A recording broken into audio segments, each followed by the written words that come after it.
A'udzu billahi minasyaitonir rajim. Bismillahirrahmanirrahim. Alhamdulillahi rabbil alamin. Wassalatu wassalamu ala sayyidil mursalin wa ala alihi wa sahbihi ajma'in. Rabbi syrah li sadri wa yassir li amri wahlul 'uqdatam min lisani yafqahu qawli. Subhanaka la ilma lana illa ma 'allamtana innaka antal alimul hakim. Wala haula wala quwwata illa billahil aliyyil azim.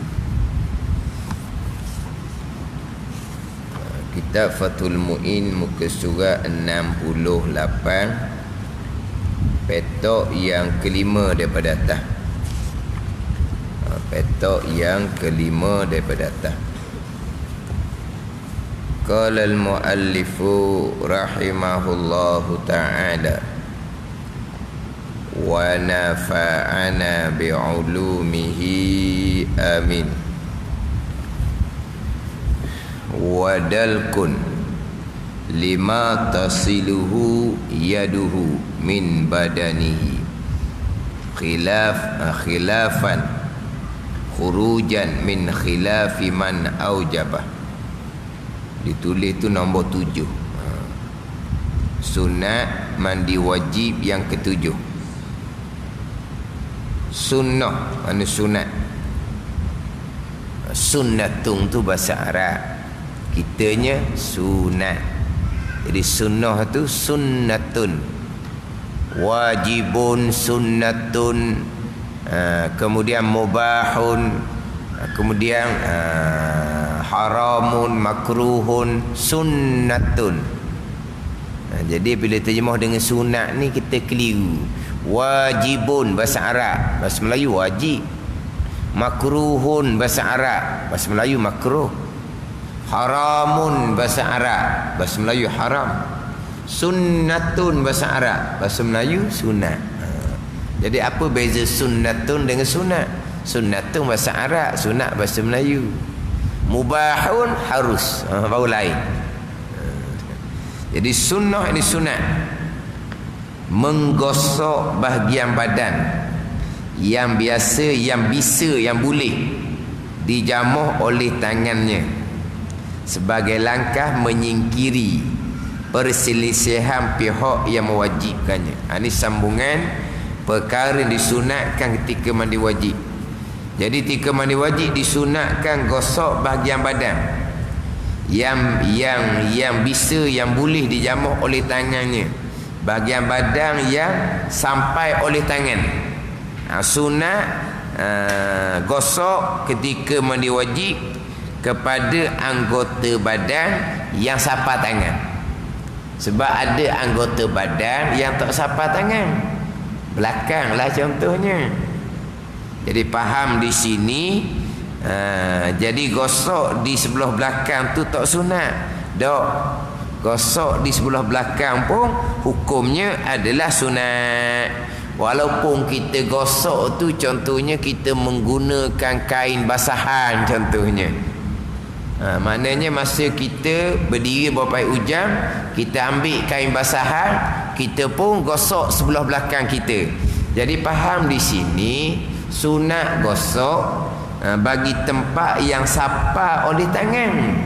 Dak sapa tak sunat gosok. Dak, kalau dak sapa pun sunat gosok juga. Sunat gosok juga. Mana gosok dengan umpama kain pun sunat gosok juga. Ketika kita mandi wajib sunat gosok.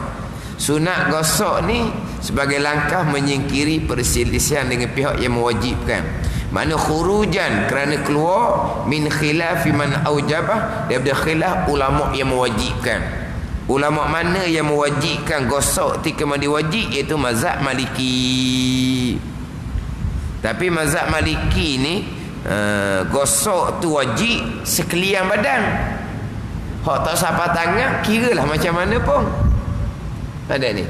Dia mazhab Maliki ketika mandi wajib gosok. termasuk kawasan badan yang tangan tak sapa sebelah belakang contohnya. Kiralah ke mana pun, gosok dengan kain ke, tapi kena gosok. Ini mazhab Maliki. Jadi mazhab Maliki ini bukan kata ketika mandi wajib. Terdahulu bicara ketika berwuduk. Mazhab Maliki ketika berwuduk pun wajib juga gosok. Kalau berwuduk tak gosok, tidak sah wuduk. Jadi sama dengan mandi wajib. Dan mazhab Maliki, kalau berdiri berapa hari hujan tak gosok, maka tak sah mandi wajib. Jadi itu mazhab Maliki. Jadi mazhab Maliki sebagaimana ketika mandi wajib, wajib kena gosok. Begitu juga hak bicara terdahulunya, ketika berwuduk wajib gosok. Kita mazhab Syafi'i, ketika berwuduk gosok tu hukum sunat. Kan gosok ketika kita membasuh anggota wuduk hukumnya sunat. Jadi sama juga ni, gosok ketika mandi wajib hukumnya sunat. Tapi mazhab Maliki, gosok ketika mandi wajib, gosok ketika berwuduk hukumnya adalah wajib. Wa taslisun li ghasli jami'il badani wad dalki wat tasmiyati waz zikri aqibahu. Itu nombor 8. Sunnah mengulangi 3 kali basuhan badan, menggosok badan 3 kali, membaca basmalah 3 kali, dan doa sesudah mandi 3 kali. Nanti dia akan bicara doa sesudah mandi adalah sebagaimana doa sesudah kita selesai berwuduk. Jadi ketika mandi wajib sunat meniga. Ketika mandi wajib sunat meniga. Sebab apa? Sebab Nabi SAW kasih meniga ketika Nabi bersuci. Nabi SAW ketika bersuci, Nabi kasih buat dalam keadaan meniga 3 kali. Ketika bersuci, Nabi kasih buat 3 kali, termasuk ketika mandi wajib. Ketika meratakan air sekalian badan sunat 3 kali. Gosok pun sunat 3 kali. Jadi basuhan kali yang pertama waktu mengangkat adab besar. Basuhan kali pertama mengangkat adab besar. Basuhan kali ketiga hukumnya adalah sunat. Jadi maknanya dia siram air atas kepala permulaannya 3 kali. Kemudian dimeratakan sebelah kanan badan 3 kali sebelah hadapan. Kemudian meratakan sebelah kat kiri badan 3 kali. Kemudian belakang pun sama 3 kali. Gosok pun 3 kali. Menyalati ketika kita mandi wajib pun 3 kali. Ada 3 kali belaka. Sunat 3 kali. Tapi kitanya mandi wajib berapa kali tak tahulah. Ni sunat 3 kali. Sunat meniga. Wa yahsulu fi raqidin bitaharruki jami'il badani salasan wa illam yankul qadamaihi ila mawdi'in akhar alal aujah. Dalam air yang tidak mengalir, dalam air yang tidak mengalir, contohnya kolong, mengulangi itu cukup dengan menggerakkan 3 kali seluruh badan, sekalipun telapak kaki tidak berubah tempat atas dasar beberapa wajah. Dia gini, dia kalau kita mandi wajib pada air yang mengalir, sekejap saja dapat 3 kali basuhan. Sebab kalau air mengalir, contoh macam air sungai, air mengalir tu, air pahit lah, air pahit, air mengalir lah. Jadi 3 aliran air sudah terhasil 3 basuhan. Air sungai, air pahit, itu air yang berlari, air yang lain-lain, air yang bertukar-tukar. Maka air yang berlari untuk dapat 3 kali itu hanya dengan 3 larian air sahaja, 3 aliran air sahaja. Berbeza dengan air tenang. Contohnya air tasik tu air tenang, air koloh tu air kolam tu air tenang, air koloh air koloh tak payah, air kolam lah tu, air kolam. Di mana wajib dalam kolam renang pun. Kolam tu lah kan, dia kan tempat-tempat tu ada kolam. Kolam mandi. Kolam mandi. Kalau sebut kolam, ada juga mandi wajib dalam kolam. Kolam rumah masing-masing lah. Jadi kena kolam ni. Kolam mandi. Kolam mandi air yang tenang dia panggil. Jadi kalau air yang berlari untuk dapat 3 kali basuhan dengan 3 aliran air. Ini samalah dengan bak wuduk pun dengan 3 aliran air. Contohnya air pahit. Kita berwuduk, masuk muka bawah pahit. Kita niat wuduk. Rata kali pertama ni selesai dah, mengangkat ada kecil. Kita gosok-gosok tu sunat. Kemudian aliran yang kedua tu dalam beberapa second je. Sebab dia nak dapat basuhan kali kedua, dia kena sempurna basuhan kali pertama. Dia nak dapat basuhan kali ketiga, kena sempurna basuhan kali pertama dan kedua.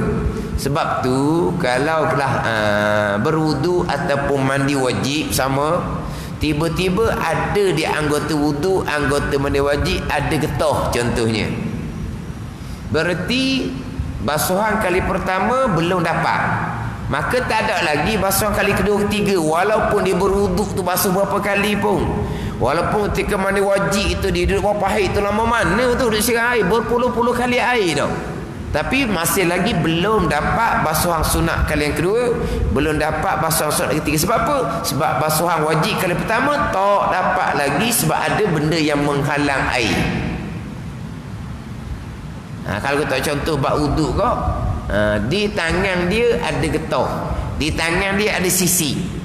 Pada ni selesai berwuduk baru tengok di tangan ada sisi, ada getah. Dia buang sisi, buang getah, dia ratakan air di tempat tu, kemudian sunat dia basuh tangan tu kali kedua dan kali yang ketiga. Ada ni. Bukan basuh di tempat sisip buang, getah buang, bukan hanya basuh di situ 3 kali. Bukan hanya basuh di situ 3 kali. Sampai ke siku tak payah dah, tadi lebih 3 kali dah tadi ketika berwuduk. Dah bukan hanya di tempat sisik, di tempat getah saja kita siram 3 kali, bukan. Kita siram sekali di tempat sisik yang kita sudah buang, kita siram sekali di tempat getah yang kita sudah buang, barulah kita pun meratakan tangan pula sampai ke siku kali kedua sunat wuduk, kali ketiga sunat wuduk. Berarti kalau di anggota tubuh kita, anggota mandi wajib, ada perkara yang menghalang rata air, maknanya selepas buang sisi getah ke ataupun apa-apa perkara yang menyebabkan air mandi wajib tak rata, dia peratakan air tempat tu, kemudian dia kena siram air 2 kali lagi untuk sekalian badan, untuk dapat basuhan sunat kali yang kedua, untuk dapat basuhan sunat kali yang ketiga. Bukan kata di anggota badan tu ada sisi, ada getah, dia pun buang sisi, buang getah, dia hanya meratakan air 3 kali tempat tu. Dah. Dia meratakan air di tempat tu sekali, terhasillah basuhan wajib kali yang pertama. Terhasil tu barulah dia pun meratakan air kali kedua, meratakan air kali ketiga, maka terhasillah sunat meniga. Jadi kita siram air, kita balik pada wuduk, kita siram air di muka. Apabila air sudah meratakan sekalian muka, dapat dah basuhan kali pertama. Sekejap aja kali kedua, sekejap aja kali ketiga, sebab air laju. Air yang aliran air tu laju. Maknanya air ni aliran air di muka, rata saja muka, dapat dah basuhan kali pertama. Gosok sunat. Maknanya kita sekali ngegosok lah, bukan kata bermuka bawah pahit saja ketika berwuduk kita gosok. Tapi nak ceritanya aliran kali pertama sekejap saja, tapi janji rata sekalian muka dapat basuhan kali pertama. Lepas tu yang kedua, yang ketiga memang dalam masa yang singkat saja sudah dapat basuhan 3 kali yang disunatkan. Ini air yang mengalir, air yang berlari dia panggil. Dulu-dulu ada orang ajar masuk muka bawah pahit, kena buat keluar, barulah masuk dapat kali kedua, buat keluar, masuk orang dapat kali ketiga. Orang ajar seumpama tu, orang ajar seumpama tu. Selagi muka dia buat pahit tu, tak keluarkan muka sekali je dia kata. Tak dapat kali kedua, tak dapat kali ketiga. Maknanya kena keluar muka. Keluar baru masuk sunat kali yang kedua. Wak keluar pula masuk sunat kali yang ketiga.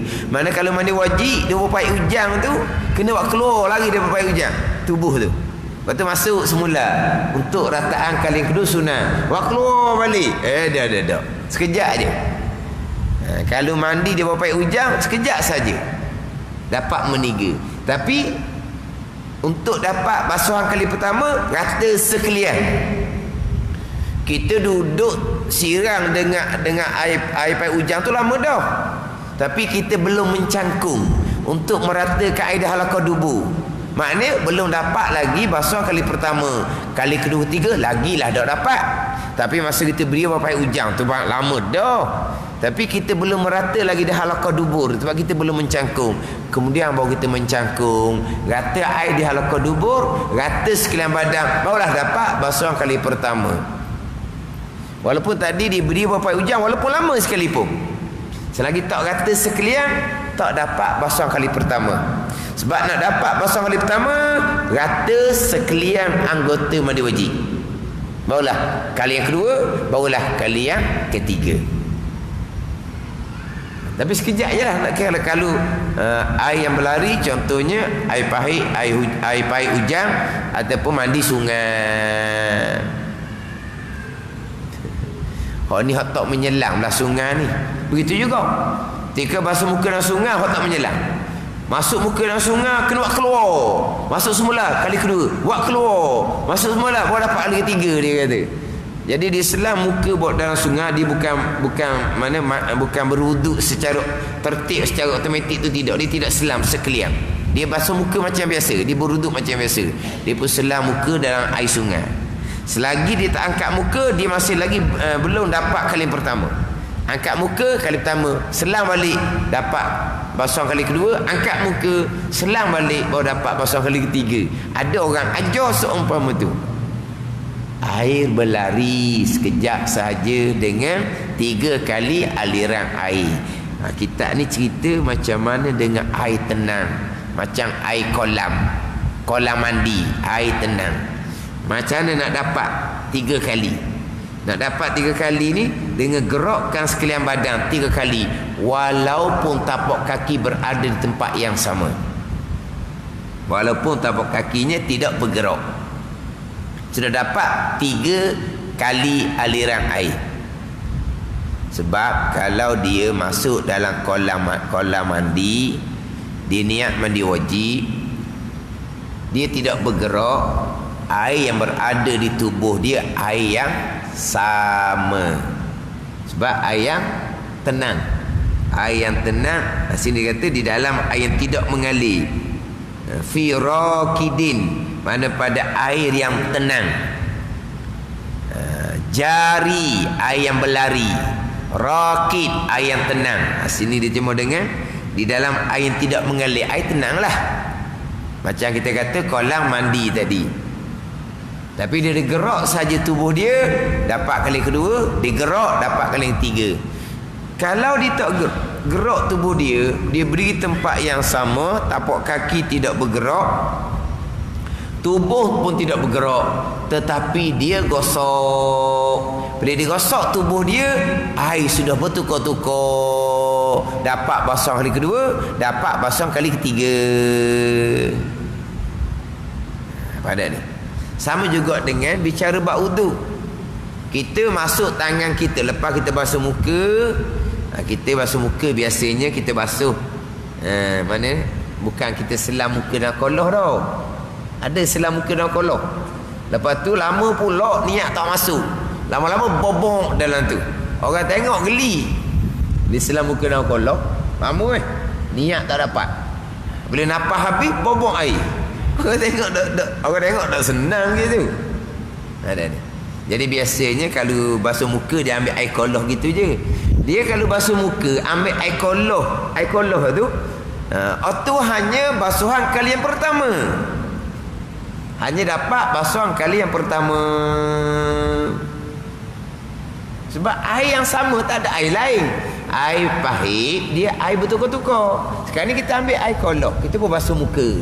Ini kali yang pertama, gosok 3 kali pun kali yang pertama ni.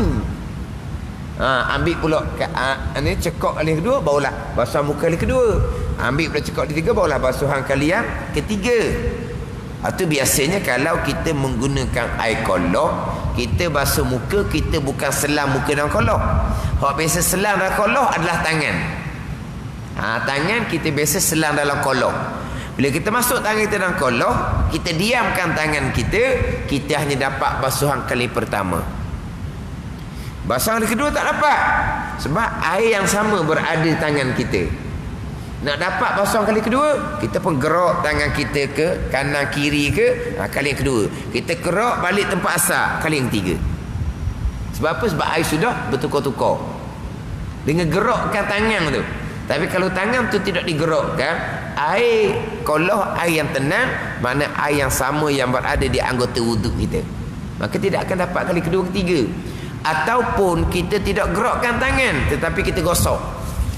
Bila kita gosok tangan kita, air sudah bertukar-tukar. Dapat kali kedua, dapat kali ketiga. Hak gerakkan tangan ni kita tak gosok. Bila kita masuk tangan dalam kolok, rata. Dapat basuh kali pertama. Kedua ketiga tak dapat sebab air yang sama. Maka digerakkan tangan. Gerakkan tangan ni kalau kita tak gerakkan air. Tetapi kalau kita gosok, berarti air akan bergerak-gerak. Air akan bertukar-tukar. Maka dapat basuh kali kedua, dapat basuh kali ketiga hukumnya sunat. Sama juga kalau kita mandi wajib dalam kolam mandi. Kita selam tubuh kita, walaupun kita tak bergerak kaki, tubuh pun tak bergerak, tapi kita gosok. Bila gosok dapat kali kedua, dapat kali ketiga. Ada ni. Tapi tu duk mikir waktu dia berenang apa pula nak naik apa tu. Berapa kali air situ. Mula-mula dia berenang, dia tak niat lagi. Siapa tengah kolam mandi tu, dia pun niat. Lepas tu naik tak berenang. Tak bergerak naik tu. Ke pakai terbang dari tempat dia naik macam kartun naik darat. Yelah mula-mula dia melangkah tu, masa dia terjun dalam kolam mandi tu, dia tak niat mandi wajib. Tak dapat akhir lagi lah. Bila dia sudah duduk tempat yang sama, dapat niat, dia takkan duduk di situ. Dia mesti akan naik balik. Naik tu bergerak juga. Air tu akan berkali-kali lah kita kata. Berkali-kali. Itu kalau kira air yang tenang. Kalau kita kata dia mandi, dia sebenarnya mandi wajib ke berwuduk ke kalau dia menyelam dalam air yang tenang, walaupun tak sampai 2 kolok, dia selam tu dia niat mandi wajib, terangkat ada besar. Sebab air tu takkan jadi mustakmal selagi dia tak keluar daripada tempat tu. Dari keluar dari tempat tu takkan jadi mustakmal. Walau air memang tak sampai 2 kolok, tapi takkan jadi mustakmal selagi dia tidak keluar dari tempat tu. Maknanya kalaulah dia selam dalam bathtub, air tak sampai 2 kolok, dia selam habis sekalian tubuh dia, dia pun niat mandi wajib, terangkat ada besar.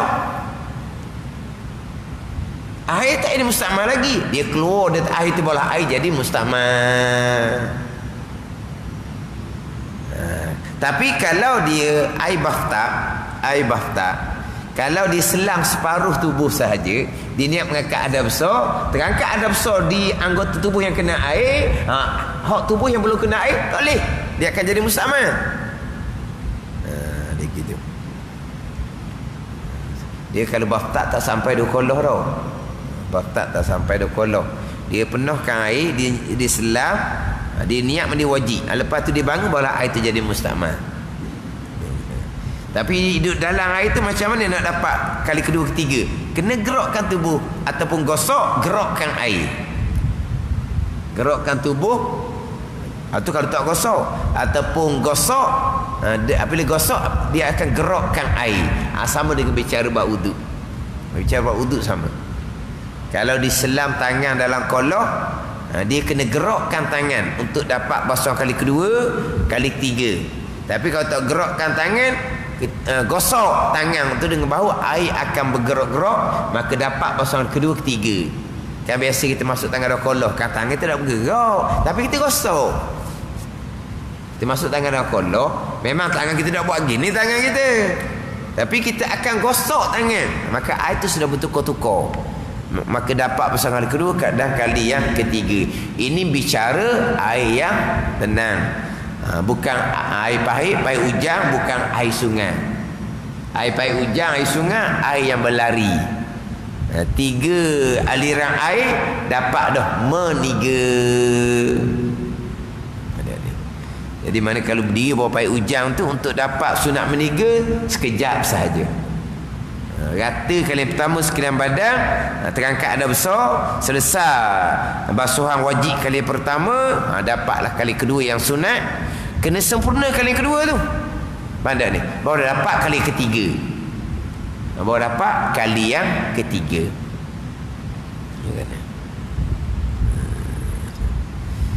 Dia gini, kadang-kadang dia di halaqah dubur tu diratakan kemudian. Dia berdiri lama dah, tapi di halaqah dubur tak rata air. Belum selesai lagi basuhan kali pertama satu tubuh. Dia pun mencangkung. Dia pun basuh di kawasan halaqah dubur. Terangkat ada besar, basuhan kali yang pertama. Dia berdiri kembali. Kadang-kadang basuhan kali kedua pun tak dapat. Sebab dia tak kembali meratakan air di halaqah dubur. Macam nak dapat kali yang kedua?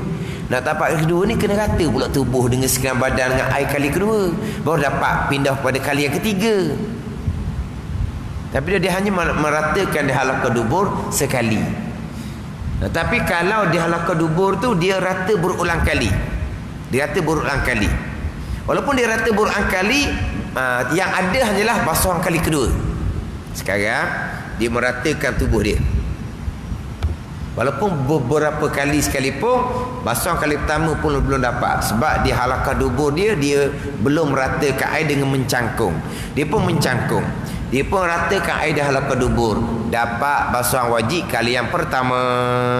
Tapi dia meratakan pula kali yang kedua di halaqah dubur. Kali yang ketiga takkan dapat. Sebab kali kedua dia belum lagi meratakan satu tubuh. Mana walaupun dia meratakan di halaqah dubur 3 kali, yang 3 tak bilang. Hanya bilang yang kedua. Walaupun berkali-kali. Sebab nak pindah yang ketiga, dia meratakan di halaqah dubur kali yang kedua, dia meratakan satu tubuh kali yang kedua, barulah dia meratakan balik kali ketiga, barulah dia dapat sunat meniga. Ada ni. Dia meratakan tubuh dia sekalian. Beberapa kali pun, sekali pun belum bilang lagi. Sebab dia belum rata lagi di halaqah dubur. Dia rata halaqah dubur sekali, maka beres. Terangkat ada besar sekalian tubuh. Terangkat ada besar sekalian tubuh, kemudian dia rata kali kedua di halaqah dubur. Dia rata ketiga takkan dibilang. Sebab lepas dia rata kali kedua halaqah dubur, dia kena meratakan sekalian tubuh kali yang kedua. Barulah pindah pada kali yang tiga yang disunatkan. Tapi kalau masih dia mencangkung bersekali dengan satu tubuh tu, tu selesailah kita kata. Mudah je sebenarnya. Pada ni. Cuma kadang-kadang kita asingkan antara satu tubuh dengan tempat yang tertutup pada masa kita berdiri di halaqah dubur. Ini bicara untuk terhasil sunat meniga. Maknanya rata kali pertama bereslah mandi wajibnya. Sebab wajibnya adalah rata kali yang pertama. Cuma macam mana nak dapat kali kedua? Kali pertama tu beres, baru dapat kali yang kedua. Macam mana nak dapat kali ketiga? Kali kedua kena beres, rata sekalian, barulah pindah pada kali yang ketiga, baru dapat sunat meniga. Ada ni.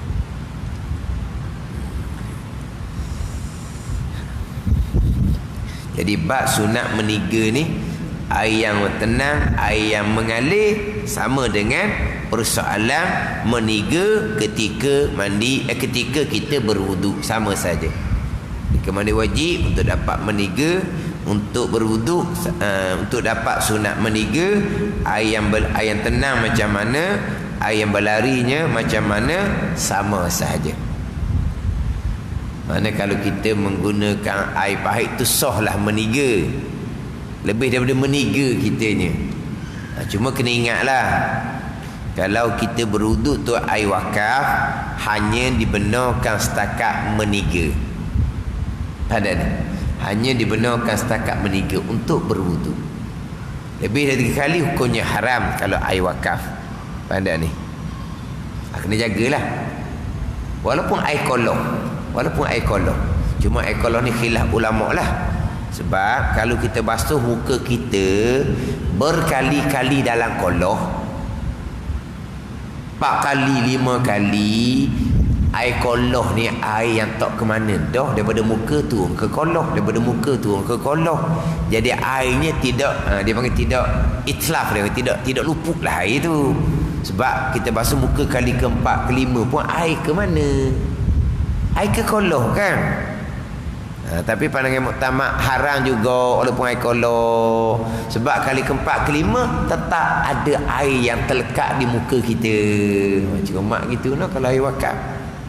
Jangan berlebihan menggunakan air ketika berwudu.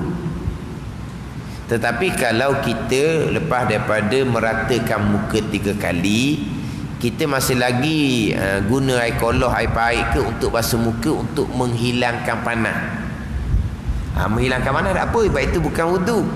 Sebab air wakaf Masjid Surau ni pun bukan hanya terhad kepada wudu, tapi wudu kali ke-4 tak boleh. Kan sebut kata wudu 3 kali je. Yang ke-4 tu Nabi larang dah. Adapun kalau yang ke-4 tu kira untuk menyejukkan muka, hal tu tidak dilarang sebab air Masjid Surau ni bukan terhad kepada hanya untuk berwudu. Sebab itulah di Masjid Surau dia buat tempat untuk mandi betul-betul. Ada bilik untuk mandi. Ada bilik untuk mandi.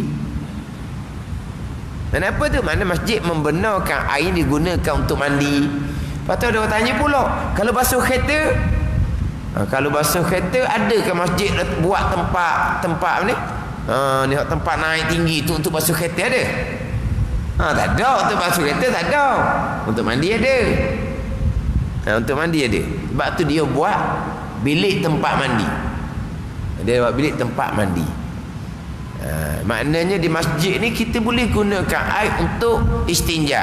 Sebab itulah kata kalau ada orang lalu di singgah, tiba-tiba dia istinja anak dia, memang boleh.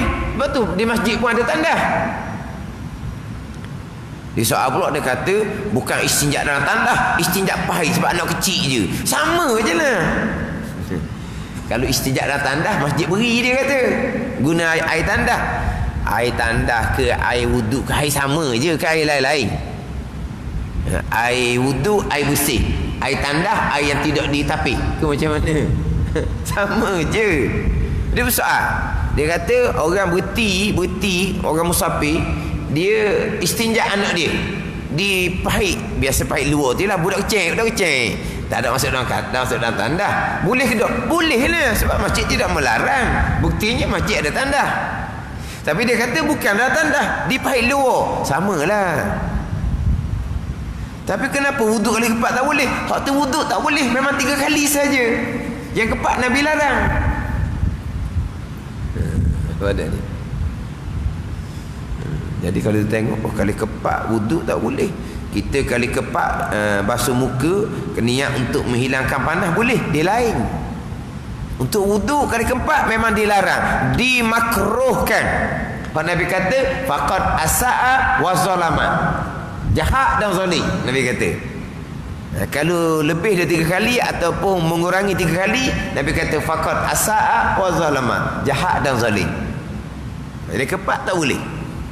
Tapi kalau kali ke-4 tu untuk menghilangkan panas di muka, itu tak apa.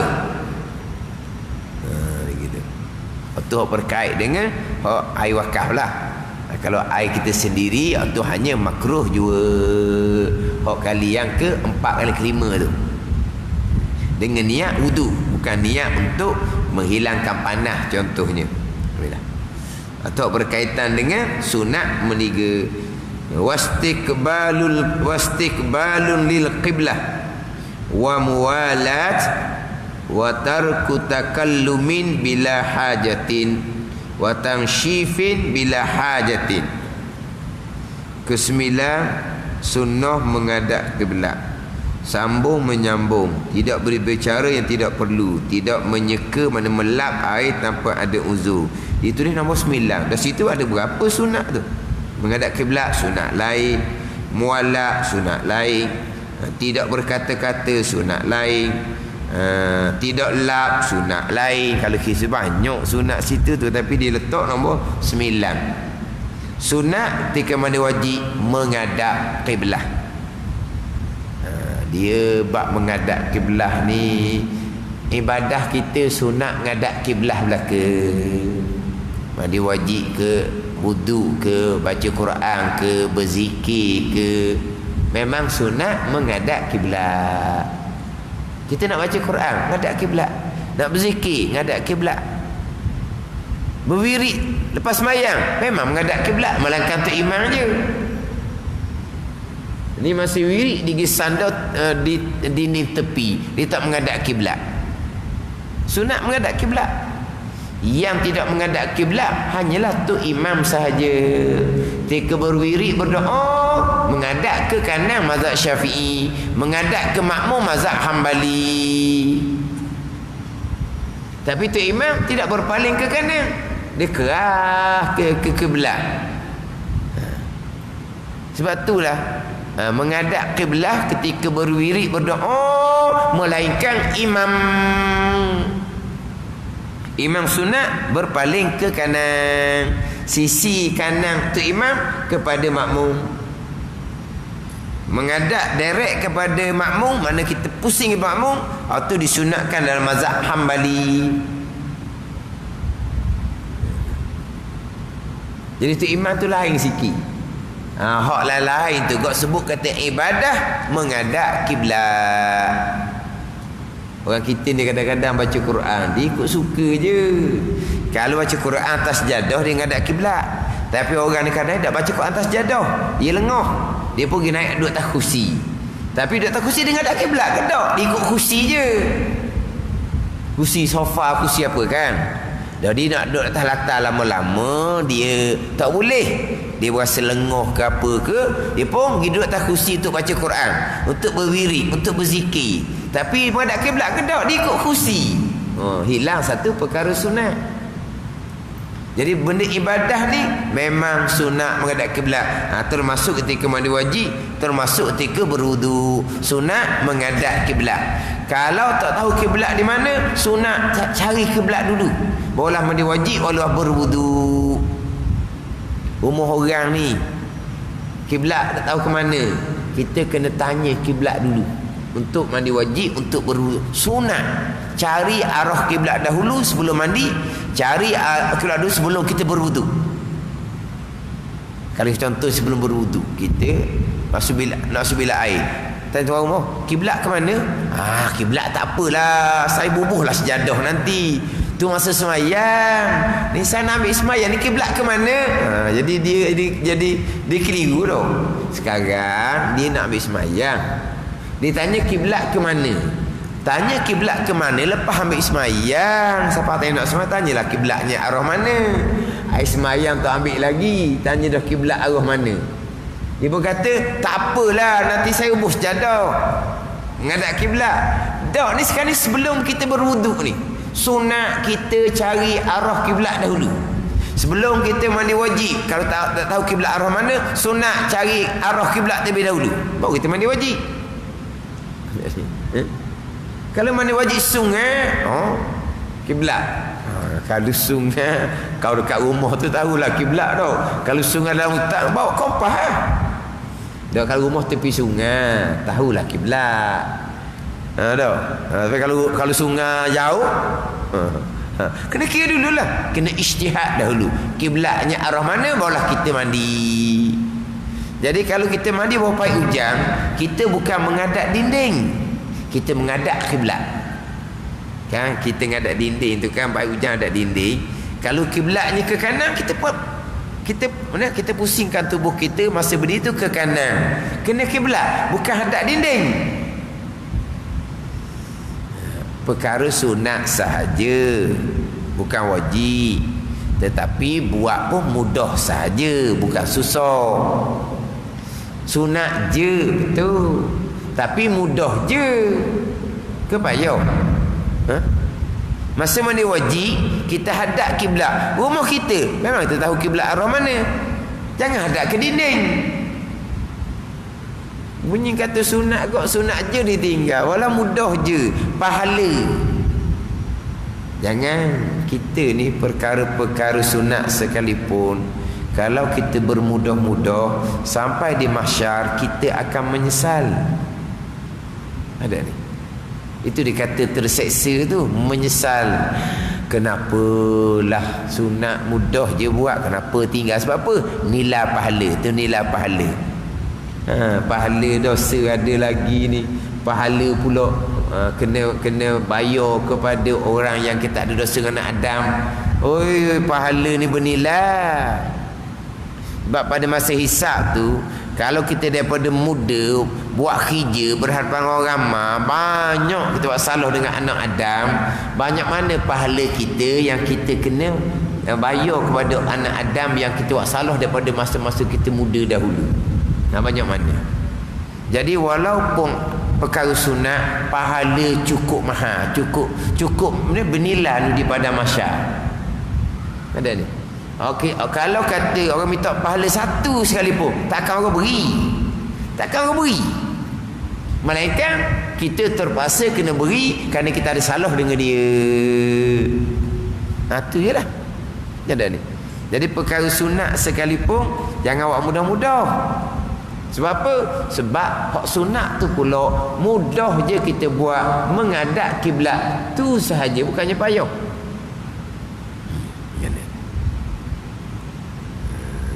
Di dalam ibadah menghadap kiblat. Sebab tu dia ketika mandi biasa pun adabnya kita menutupi aurat. Tambahan pula kalau mandi wajib, sebab itu mandi ibadah lagilah. Mana lagilah dituntut kita menutupi aurat. Adab lah, sunat juga tu pun. Sunat, tapi kalau telanjang hukumnya harus, tidak dimakruhkan, tetapi adab. Kalau mandi biasa pun adab, tutupi aurat. Sekarang ni kita beribadah, dimulai dengan bismillah di awalnya, di akhir pula ada bacaan doa. Ibadah pula bukan ibadah sunat ni, ibadah wajib ni. Penting ni mandi wajib ni, penentuan sah batal, sah tidak sah semayang ni. Jadi dalam kita buat ibadah, tiba-tiba kita tidak menutupi aurat. Tak ada kata makruh, tapi kurang adab dipanggil. Disunatkan menutupi aurat. Sama juga ketika kita berwuduk, sama juga. Itu ibadah. Baca a'udzubillah, baca bismillah, apa semua. Lepas tu baca doa lepas berwuduk, sama juga. Tapi kalau dia berwuduk sambil telanjang, harus saja. Dia bukan dia berwuduk sambil telanjang, dia baru sudah mandi. Pada ni. Bukan tak nak berwuduk dia pun buang kain plekat dia telanjang. Bukan. Dia sudah mandi, dia pun berwuduk dalam keadaan dia bertelanjang. Itu timbul soalan tu, apa hukum berwuduk dalam keadaan bertelanjang? Kalau dia bukan lepas mandi, dia pakai baju molek-molek, tak nak ambil wuduk, dia telanjang tanpa ada kerana, haram. Ada ni. Sebab kita seorang diri ada aurah. Seorang diri ada aurah. Bukan antara persoalan itu, dua kemaluan. Seorang diri ada aurah. Tiba-tiba kita telanjang pula, tak ada sebarang kerana, hukumnya haram. Tapi orang ni dia telanjang kerana dia mandi, itu ada hal, ada kerana, ada hajat. Jadi dia berwuduk dalam telanjang, bukan dia telanjang untuk berwuduk. Dia memang dalam keadaan telanjang, dia pun ambil wuduk. Tidak beradab tu, tidak beradab lah. Ada kata, tak sah wuduk, tak sah wuduknya ke mana pula? Pada ni. Bukan kalau tak ada kerana, tak ada kerana. Saja-saja je. Nak ambil wuduk dia telanjang. Hukumnya haram, tapi wuduk dia sah. Tapi dia buka kain dia untuk berwuduk. Sebab untuk elok kain dia basah kena air. Tu ada hajah dah tu. Tak haram dah.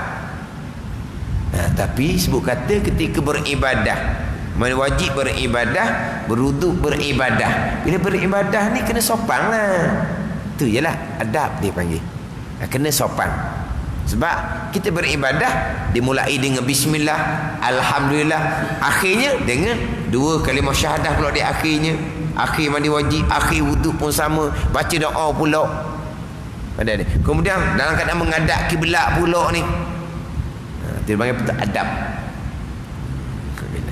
Sebab ketika kita buat ibadah mandi biasa pun beradab, dah kena menutupi aurat, ni sama telah pula mandi wajib.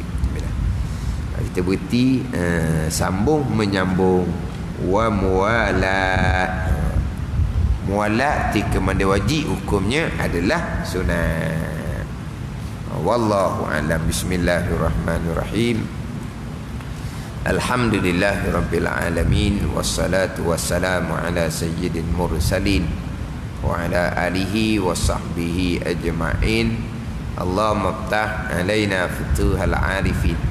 Allahumma allimna ilma akdamin wa fahimna famassabikin warzuqna ruqat talibin.